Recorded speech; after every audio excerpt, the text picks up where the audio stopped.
Kamusta po mga kakudkod? Kamusta po ang inyong New Year dyan? At alam ko marami pa sa inyo dyan ang may mga tira-tirang pagkain.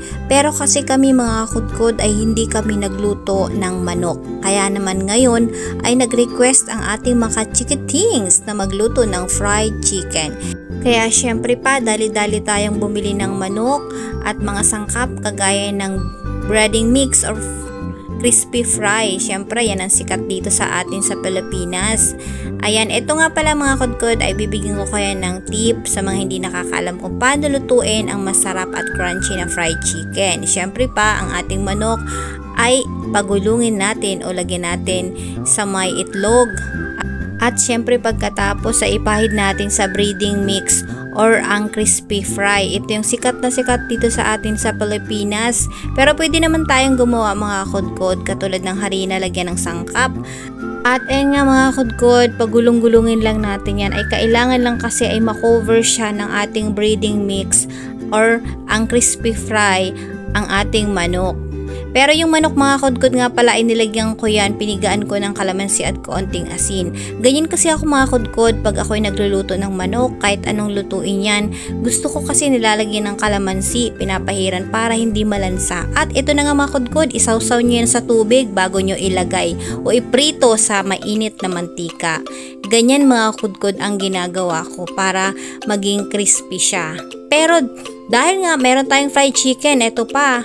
Gagawa ako ng gravy na ala Jollibee, 'di ba? Kasi nga naman, masarap kasi ito mga kudkod pag may ka-partner. Ayan nga, dito na nga pala ako naghalo-halo para wala na tayong hugasan mga kudkod. Nilagyan ko ng paminta. At dahil wala nga tayong powdered na pepper, ayan medyo buo siya mga kudkod. Hindi siya buong buo pero hindi siya durog na durog. At nilagyan ko ng kaunting toyo. Yun nga pala may harina tayo mga kudkod. Yung harina nilagyan ng tubig, paminta, pinaghalo-halo, lagyan natin ng toyo. Ayan, halo-haluin natin. Ayan, dyan na talaga ako mga kudkod naghalo. Ayan, lagyan ko rin siya mga kudkod ng beef cubes. Tunawin natin yan sa mainit na tubig para mabilis maihalo doon sa ating, tawag dito, yung mixture natin mga kudkod. Ayan, so ganyan lang. Haluin natin at tunawin yan hanggang tunaw. Ayan.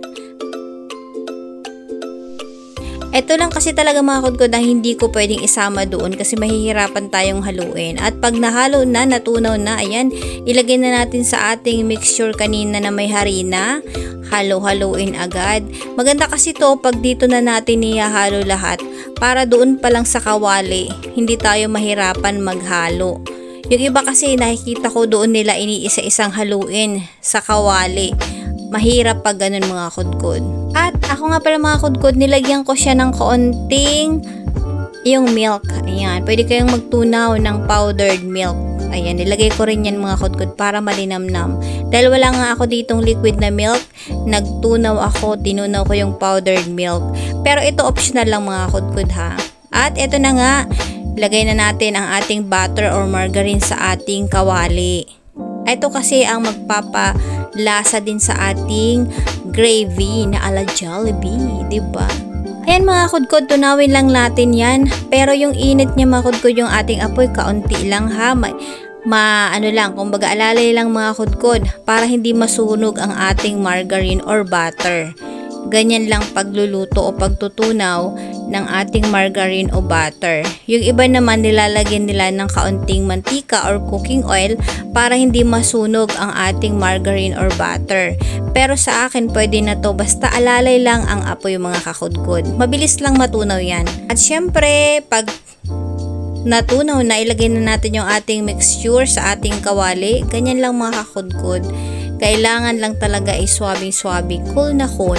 Huwag tayong gigil pag tayo nagluluto. Ayan nga, yung nakikita nyo sa ibabaw, yan yung ating beef cubes.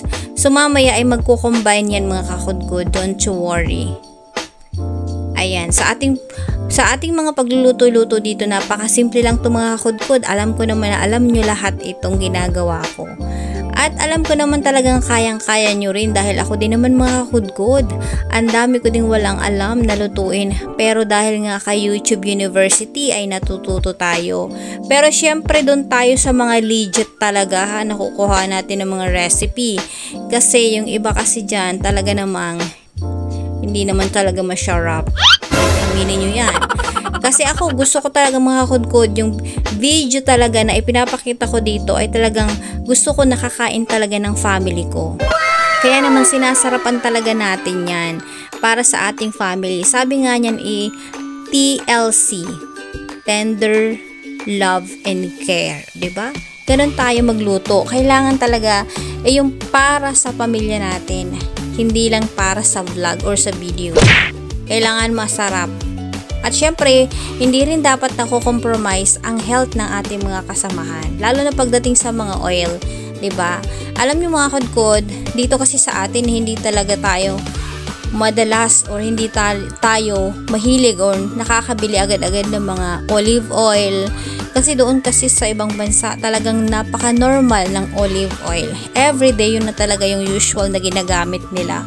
Pero dahil nga dito sa atin, hindi naman tayo mga rich kid or hindi tayo belong sa mga rich family na mga tinatawag. So, meron tayo dito mga usual na cooking oil or mga ibang, basta yung pagluluto. Hindi lang siya olive oil. Hindi katulad doon sa ibang bansa talagang olive oil ang ginagamit. So, pag ganitong malapot mga kakudkod, pwede nyong lagyan ng tubig. Ayan, nilaluan ko yan ng kaunting tubig. Tansya-tansya lang ang labanan dito mga kakudkod. Hindi naman ito sa baking. Sa baking kasi, kailangan talaga isakto ang sukat.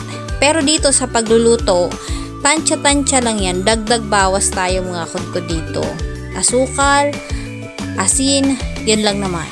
So, ito mga kakudkod, pagka yan mamaya ay lumapot pa, ayan, pwede nating lagyan ulit ng tubig. Ganyan ang sikreto niya, no? 'Di ba? So, ito na ang ating fried chicken at ang ating gravy a la Jollibee.